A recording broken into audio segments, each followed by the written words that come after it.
بسم اللہ الرحمن الرحیم الحمد للہ رب العالمین۔ سورہ فاتحہ ہم دیکھ رہے ہیں۔ الحمد للہ، ان دو لفظوں کی تفسیر میں نے عرض کر دی تھی۔ آج تیسرا لفظ ہے رب۔ رب کا معنی ہے پرورش کرنے والا، تربیت کرنے والا، ہر چیز کو آہستہ آہستہ نشو و نما کر کے کمال تک پہنچانے والا۔ تو یہ صرف اللہ تعالیٰ ہی ہے۔ اس لیے تمام تعریفیں اس مالک الملک کے لیے ہیں جو تمام جہانوں کا پرورش کرنے والا ہے۔ اس طرح گویا انسان اللہ تعالیٰ کا شکر ادا کرتا ہے۔ عدم سے وجود میں لا کر، عدم سے وجود میں لا کر پرورش کرنے والا، آہستہ آہستہ نشو و نما کر کے ترقی تک پہنچانے والا، یعنی جس سٹیج پر جس چیز کی ضرورت ہو اس کو وہاں پہنچا کر کمال حد تک پہنچانے والا، یہ صرف اللہ ہے۔ اسی کو رب کہتے ہیں۔ الحمدللہ رب العالمین۔ آگے لفظ ہے عالمین۔ یہ عالم کی جمع ہے۔ عالم مخلوقات میں سے ہر ایک مخلوق کو الگ عالم کہتے ہیں۔ مخلوقات میں سے ہر ایک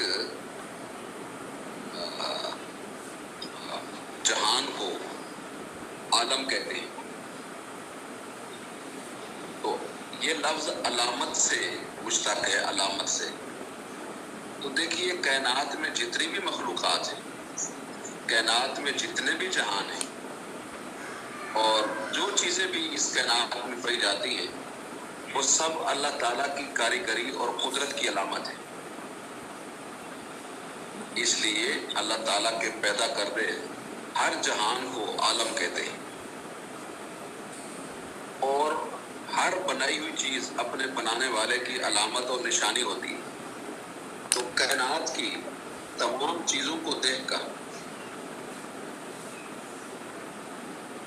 آدمی سمجھ جاتا ہے کہ یہ کسی کاریگر کی بنائی ہوئی ہے، لہٰذا وہ اللہ تعالیٰ کی وحدانیت پر ایمان لانے پر مجبور ہو جاتا ہے۔ اور پھر جب کوئی شخص مزید غور و فکر کرتا ہے تو وہ جان لیتا ہے کہ ہر مخلوق کی تمام ضروریات مہیا کرنے والا بھی صرف اللہ تعالیٰ ہے۔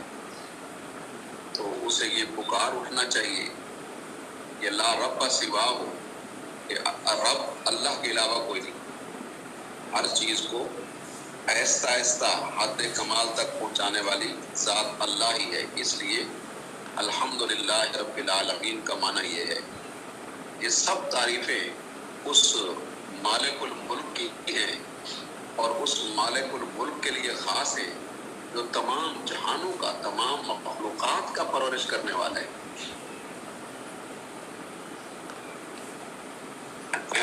دیکھیے اس دنیا میں مطلب جو انسان اپنی بساط کے مطابق مخلوقات کو شمار کر سکا ہے، وہ تقریباً جس دنیا میں ہم رہتے ہیں کل اس کی تعداد 18,000 مخلوقات بیان کی جاتی ہے۔ ہم انسانوں کے جہان میں رہ رہے ہیں، اس کے علاوہ بھی جہان ہے۔ فرشتوں کا جہان ہے، جنات کا جہان ہے، برزخ حشر کا جہان ہے، آخرت کے جہان ہے۔ اور پھر اس زمین پر درندوں، پرندوں، حشرات الارض، چرندوں کے الگ الگ جہان ہیں۔ کوئی مکھیوں کا جہان ہے، کوئی کیڑوں مکوڑوں کا جہان ہے، نباتات، جمادات، جڑی بوٹیوں کا جہان ہے۔ پھر پانی کے اندر مچھلیوں اور دیگر پانی والے جانوروں کے جہان ہیں۔ چونکہ ہم جو ہیں وہ عالم انسانیت میں رہتے ہیں، اس لیے ہم تو اسی سے بحث کرتے ہیں۔ قرآن پاک کا جو موضوع میں نے عرض کیا وہ بھی عالم انسانیت کی تکمیل ہے۔ لہذا باقی جہانوں کو زیر بحث لانا مقصود نہیں ہے۔ خیر بہرحال لفظ رب العالمین سے ہمیں یہ بات واضح ہو گئی ہے کہ تمام کے تمام جہانوں کی پرورش کرنے والا اللہ ہی ہے، لہذا تمام تعریفیں بھی اللہ ہی کے لیے خاص ہیں۔ الحمدللہ رب العالمین الرحمن الرحیم، اب اس کی تفسیر ہے وہ بے حد مہربان اور نہایت رحم کرنے والا ہے۔ تو یہاں پر رحمان اور رحیم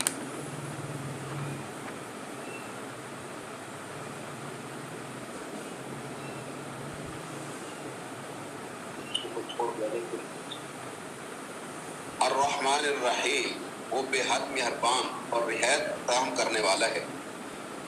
تو یہاں پر رحمان اور رحیم دو صفات کا ذکر کیا گیا اور دونوں مبالغے کے صیغے ہیں، البتہ لفظ رحمان میں عمومیت پائی جاتی ہے۔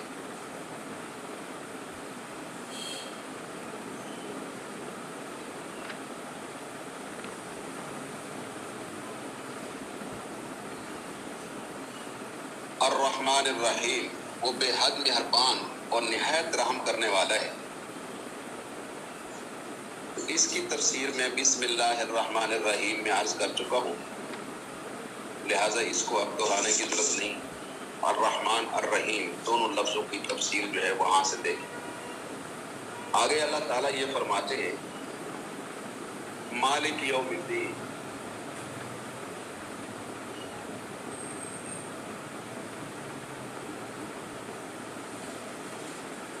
مالک یوم الدین جو جزا کے دن کا مالک ہے۔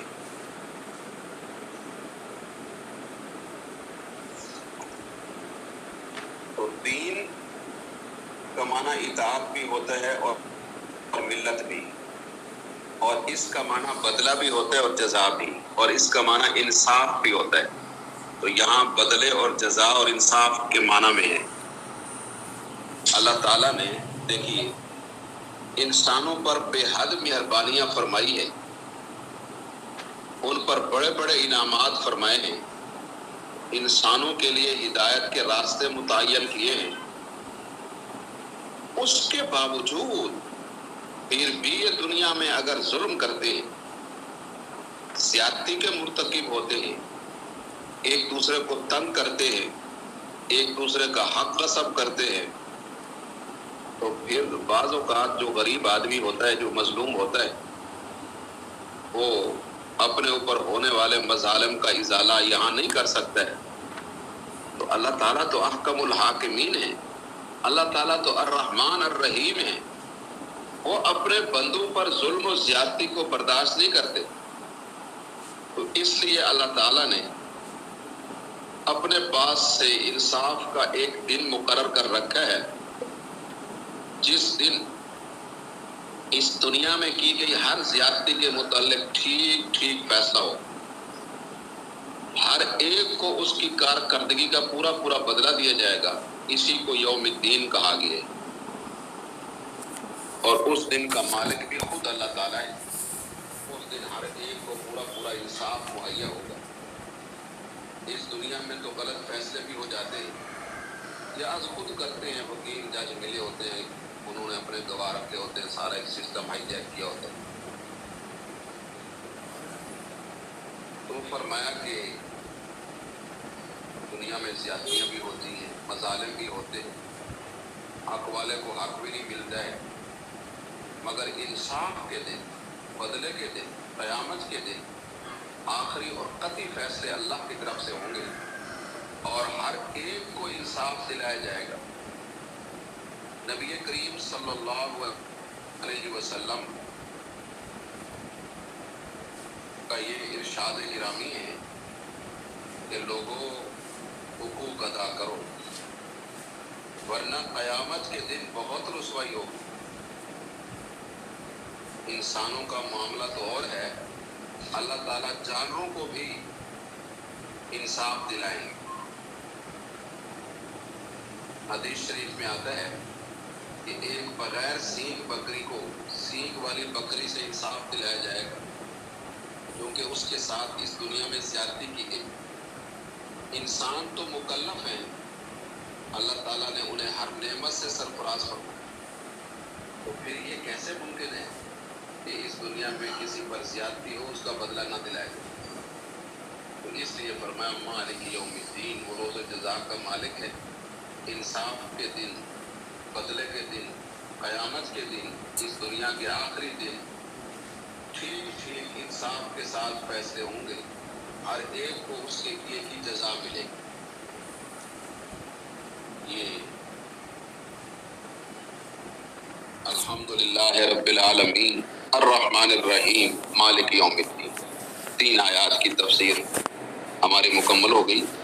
اب کل سے ایاک نعبد و ایاک نستعین